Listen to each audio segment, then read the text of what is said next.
This episode brought to you by Jetpack Comics and Games, New Hampshire's comic book megastore. My name is Michael. I've been absolutely fascinated by tabletop role-playing games for the better part of my life.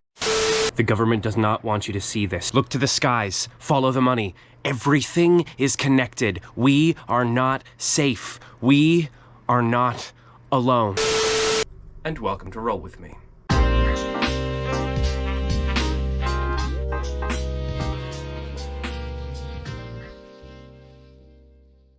Today I am doing another deep dive into the playbooks of Monster of the Week, and I am super excited to get into this one because we are covering one of my favorites, the Flake. Well, think whatever you want to think. I know what I saw. Everything is connected. Not everyone can see the patterns, but people really don't look that hard. But you can never stop seeing the truth. You spot the patterns. That's how you found the monsters, and that's how you help kill them.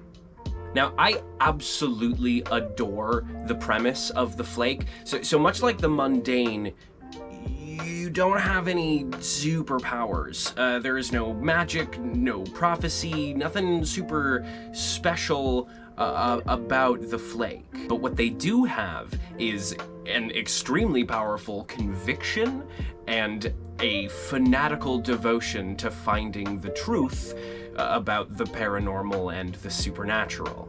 Your Flake could be a UFO documentarian, or a disgraced professor of archaeology, or a neck-bearded, fedora-wearing Bigfoot enthusiast who lives in his grandmother's basement and trolls the comments section of cryptozoological subreddits.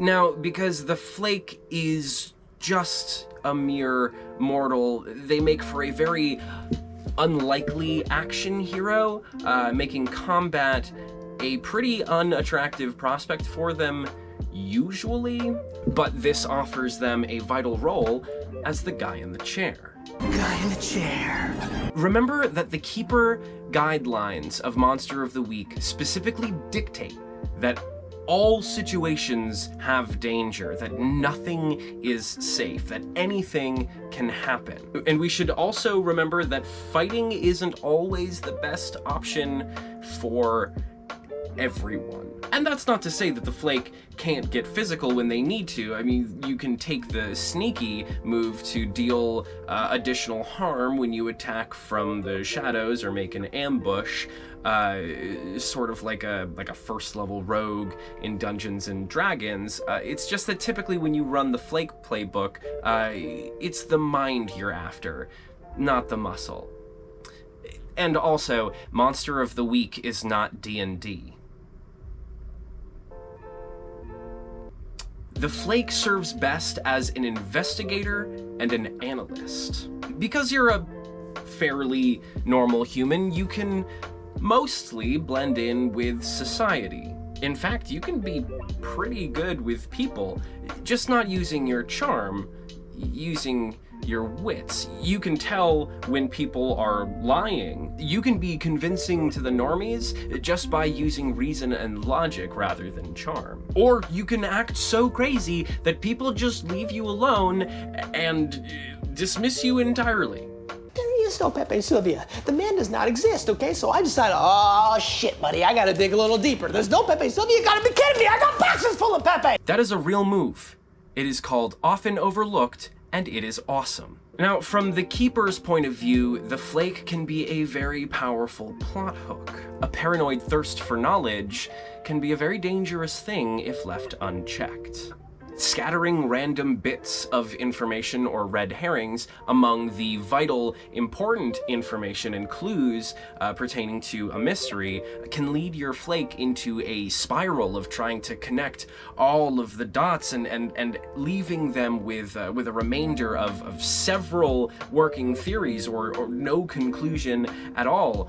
Or maybe their precocious curiosity puts them in danger or puts their party at risk when they're prompted to follow something interesting and spooky and supernatural that leads them maybe to a place where they shouldn't be. There is a lot to play with when it comes to someone who would do anything for the truth. I mean, there's even a move called Contrary, where you mark experience and take a +1 to ongoing rolls when you directly contradict someone's advice. I mean, just that right there gives me 1 bazillion ideas. Now, if you or a hunter you know is running the Flake playbook, then you should head over to my new website, wingatethebrand.com, and pick up this maybe exclusive, non-exclusive, special edition, I haven't yet decided, Flake t-shirt, available for some yet-to-be-determined period of time.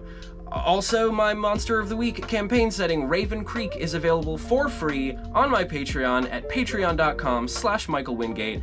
It's got all sorts of fun locations, NPCs, and general mystery hooks for your Monster of the Week campaign. It's free, it's for you, and I hope you all have a ton of fun with it. As always, drop in the comments any ideas you have about topics you'd like me to cover, tell me about your super awesome mega rad games, and help each other out with tips and tricks of your own.